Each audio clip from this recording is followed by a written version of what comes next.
en secret, ce dessin, il le fait très pour Alors des dessins de qui, de quelle époque, signés, connus, pas? Il y a de toutes les époques, William, plutôt des signés d'ailleurs. C'est vrai qu'il y a encore une quinzaine d'années, le marché du dessin n'en était pas vraiment un, pardon. Il n'y avait pas de salon, il n'y avait pas de vente aux enchères dédiées. Le dessin était peu considéré, ou alors considéré comme un sous-marché, le sous-marché du tableau ancien. Là, les choses ont bien changé aujourd'hui. C'est un marché très dynamique qui intéresse un public de plus en plus large, entre autres grâce à ce salon, qui est un salon sur lequel on trouve de tout. Il y a du dessin très très ancien. Il n'est pas rare de tomber sur des dessins du XVIe siècle, du XVIIe.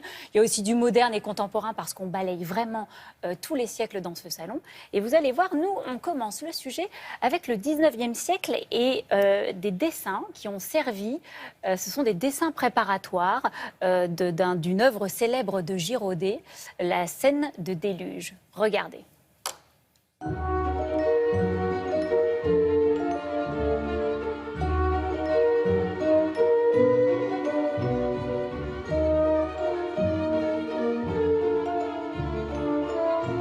Cette année, on présente une exposition exceptionnelle de dessins de Girodet préparatoire à son grand tableau qui est conservé au Louvre d'une scène de déluge. On est en 1810 et on voit vraiment l'artiste exécuter des dessins très finis, très poussés. Le détail d'une main, l'anatomie d'un corps. Avec toute la pierre noire et la craie blanche qui se mélangent, on voit comme un grand mouvement dans la draperie qui est emportée dans cette scène de tempête. Le dessin de draperie est absolument fantastique. Ce qui est aussi assez beau, c'est la manière dont le corps de la personne qui porte la draperie est juste suggéré par ce qu'on appelle une réserve, c'est-à-dire une partie vide qui représente le corps de la personne.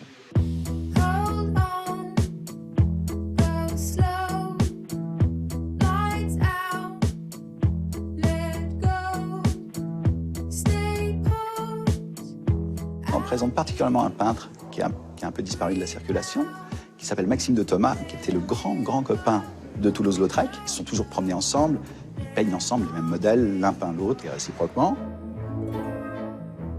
De Thomas va peindre des scènes parisiennes extraordinaires, des filles au café, des hommes en train de draguer les femmes dans les bistrots, dans les music-halls. Et on a des portraits extraordinaires de femmes seules, assises à la terrasse des cafés, debout sur un tabouret, un boc à côté d'elles. Ce sont des choses assez extraordinaires, parce que peu d'artistes ont peint la vie de ces Parisiens, et surtout de ces Parisiennes qui s'émancipent. Ces sujets sont importants, il les a choisis, ça correspond à des moments particuliers de la vie. Il aime ses sujets, il aime les gens.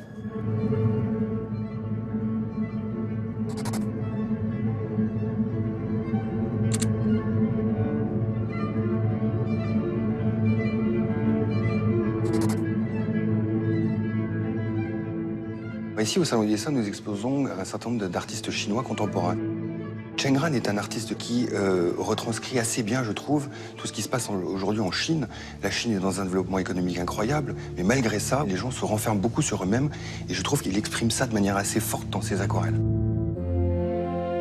Une espèce de glauquitude qui se retranscrit par des moments durs de l'existence et des personnages renfermés sur eux-mêmes sur le papier de Chen Gran. Ce sont des moments de vie. On ne sait pas si ce sont des gens qui sont tristes. Il ouvre énormément de portes sur l'interprétation que chacun peut avoir sur chaque œuvre. L'aquarelle, ça rentre dans la catégorie dessin? Exactement, on les trouve sur le salon du dessin. C'est sur papier, c'est des œuvres sur papier. Oui. Regardez, je vous montre ça, William. C'est une étude de main qui a été longtemps attribuée à Léonard de Vinci. Ça date du XVIe siècle, ça. Hein. Et c'est en fait un dessin de Battista Franco. C'est un peintre italien du XVIe.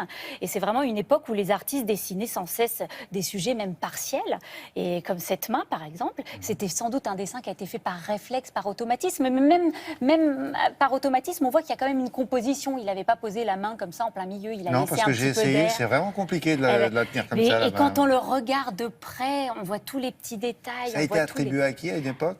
Léonard de Vinci, jusqu'en 1920, Léonard de Vinci. Et puis au cours du XXe siècle, on a beaucoup réétudié le dessin.